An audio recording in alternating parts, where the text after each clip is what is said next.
ভাগাড়ে ধসের যে এখনো পর্যন্ত খোলা আকাশের নিচে পরিবারে বেশ কয়েকটি পরিবার তারা দিন কাটাচ্ছে।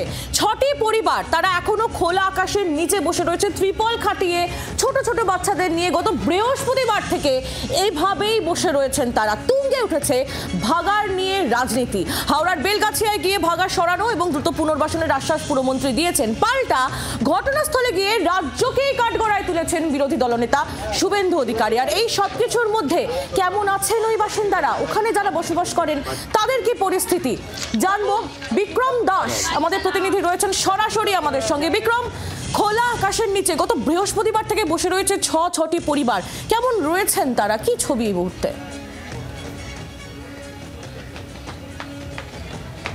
একেবারেই দেখো, তারা যেটা জানাচ্ছেন যে গত বৃহস্পতিবার থেকে যে পাইপলাইনে ফাটল এবং তারপর দেখা যায় দফায় দফায় এই এলাকায় ধস নামে, যার ফলে কিন্তু 60 থেকে 80টি বাড়ি ক্ষতিগ্রস্ত হয়ে গিয়েছে। ইতিমধ্যেই গতকাল আমরা জানি যে পুর ও নগর উন্নয়ন মন্ত্রী ববি হাকিম তিনি এসেছিলেন এখানে এবং তিনি স্থানীয় বাসিন্দাদের সঙ্গে কথা বলেছেন এবং আশ্বাস দেওয়া হয়েছে যে এই সমস্ত বাসিন্দাদের যারা ক্ষতিগ্রস্ত হয়েছে তাদেরকে কিন্তু পুনর্বাসন দেওয়া হবে। পাশাপাশি যেটা বলা হচ্ছে পুরমন্ত্রীর তরফ থেকে যে এই জায়গার অর্থাৎ যেই জায়গায় এই ফাটল বা এই ধস নেমেছে সেখানকার সয়েল টেস্ট করা হবে এবং তারপর পরবর্তী সিদ্ধান্ত নেওয়া হবে। অপরদিকে গতকালই আমরা জানি যে রাজ্যের বিরোধী দলনেতা শুভেন্দু অধিকারী তিনিও কিন্তু এসেছিলেন এবং তিনি এই গোটা বিষয় নিয়ে কার্যত রাজ্য প্রশাসন বা রাজ্য সরকারকেই কাঠগড়ায় দাঁড় করিয়েছে। অপরদিকে এই সাধারণ বাসিন্দারা যারা এখানে বসবাস করেন তাদের যেটা বক্তব্য যে গত শুক্রবার থেকে কিন্তু তাদের কাছে ঠিক করে পানীয় জল এসে পৌঁছাচ্ছে না। কোথায় থাকবেন, কী অবস্থায় তারা থাকবেন, কারণ যেই অবস্থায় এই বাড়িগুলো রয়েছে বিপর্যস্ত অবস্থায় তার মধ্যে কিন্তু তারা বসবাস করছেন। কিন্তু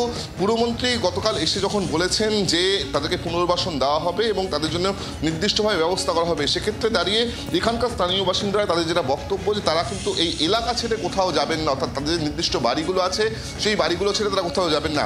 একবারে আমার ক্যামেরা পার্সন দেবাশিস বটব্যালকে দেখাতে বলবো এই মুহূর্তের ছবিটা, একবার ভেতরের ছবিটা, যেখানে ক্ষতিগ্রস্ত মানুষ যারা রয়েছেন তারা কিন্তু একবারে বাড়ির সামনেই বসে রয়েছেন, কারণ অধিকাংশ বাড়িতেই দেখা যাচ্ছে যে ফাটল ধরেছে এবং ক্ষতিগ্রস্ত অবস্থায় রয়েছে। সেক্ষেত্রে দাঁড়িয়ে আগামী দিনে তাদের কি হবে, তারা কোথায় যাবেন, কি করবেন সেটা নিয়ে কিন্তু তারা এই মুহূর্তে উদ্বেগের মধ্যে রয়েছেন। আপনাকে জিজ্ঞেস করবো যে এই মুহূর্তে কি অবস্থা আপনারা রয়েছেন এখানকার বাসিন্দারা।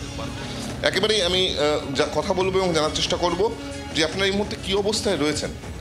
এখন তো এই মোহাম্মদে মানে মোটামুটি মানে কি বলবো, টাকার মধ্যে 10 পয়সা এখন মোটামুটি ভালো আছে। হয়তো আপনারা সবাই দাদারা ভাইয়ারা সবাই কিছু কিছু খাওয়া দিচ্ছেন, জল দিচ্ছেন, কিছু কিছু মানে সে পূরণ নেই না, খাওয়ার মতন খাওয়া খাচ্ছি। আর আমরা যে এই সাহায্যর মধ্যে এই যে বাইরে বসে আছি, না কিছু বসবার জন্য, না হাওয়া না পাখা কিছু নেই, অন্ধকারের মধ্যে বসে আছি, আর কি করব। একেবারে দুর্দশার কথা তুলে ধরছেন এখানকার বাসিন্দারা এবং তার সঙ্গে তুমি দেখতে পাচ্ছ যে এই মুহূর্তে কার্যত বাড়িগুলো এতটাই ক্ষতিগ্রস্ত অবস্থা হয়ে রয়েছে ধসের ফলে যে তারা কিন্তু কার্যত বাইরে বসে রয়েছেন। একেবারে বাড়ির সামনে যে দাওয়া, সেই দাওয়াতেই কিন্তু অধিকাংশ মানুষ বসে রয়েছেন এবং কবে যে এই পরিস্থিতি স্বাভাবিক হবে সেই বিষয় নিয়ে কিন্তু তারা উদ্বেগ প্রকাশ করছেন। তাদের যেটা বক্তব্য যে প্রশাসনিক কর্তারা বারবার করে আসছেন, মাপঝোপ করা হচ্ছে, ডিমার্কেশন করা হচ্ছে, কিন্তু কবে পরিস্থিতি স্বাভাবিক হবে সেই বিষয়ে কিন্তু নির্দিষ্টভাবে কেউ কোনো কথা বলছেন না এবং কবে তারা তাদের স্বাভাবিক জীবনে ফিরতে পারবেন সেই নিয়ে কিন্তু তারা তাদের উদ্বেগ প্রকাশ করছেন। এমনই বক্তব্য উঠে আসছে এখানকার বাসিন্দাদের সঙ্গে কথা বলে। বাংলার আওয়াজ, বাঙালির আবেগ, জি 24 ঘন্টা।